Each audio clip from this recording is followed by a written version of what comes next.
South African President Cyril Ramaphosa arrives in Washington for a make-or-break visit.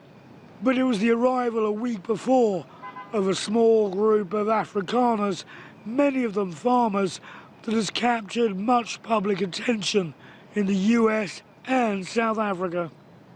The President made it clear that Afrikaners in South Africa who were the victims of unjust racial discrimination would be welcome to come to the United States, and he's now delivering on that promise. As President Donald Trump's administration has blocked US acceptance of nearly all refugees from Afghanistan to most of Africa and beyond, the policy towards this small group of a previously privileged white class of people from South Africa has led to charges of a racially motivated immigration policy.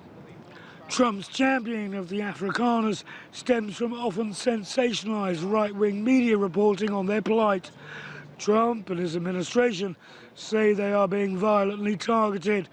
While there have been incidents of violence against white farms, and the South African government's land reform policies do allow for the confiscation of farms in exceptional circumstances, the South African government, along with most outside groups, say charges of race-based persecution are meritless. As I've said already earlier on, they can't provide any proof of any prosecution because there's of any persecution, because there's none. There is no any form of persecution to white South Africans or to Afrikaner South Africans. And we are glad that a number of organizations, even from Afrikaner structures, have denounced this so-called persecution. At this recent farm event in South Africa, Afrikaners offered up differing views. Yeah, honestly, I've never felt unsafe. Obviously, you do have to be careful and you have to, take the necessary precautions. And so obviously, it won't be like when my grandfather were a small boy, they would be able to sleep on the stoep, and obviously won't do that anymore. So you do take precautions and you obviously have to take care of yourself. But honestly, I've never felt unsafe. So it is a reality in South Africa that there is farmers being killed. So it's definitely not something that's just happening on the side. And the amount of farmers being killed, it's a reality.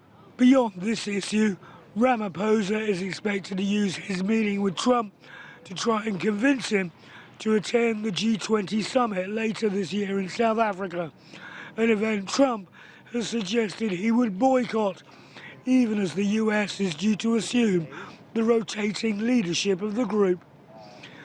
Differences over the war in Gaza, trade, especially in cars and agriculture, need to be worked on, as does South Africa's growing championing of the global South and support for Palestinian statehood. Not since the days of apartheid have been US-South Africa relations been so fraught.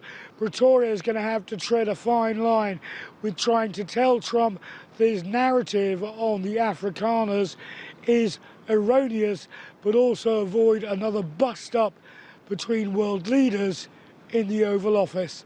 Nathan King, CGTN, outside the White House.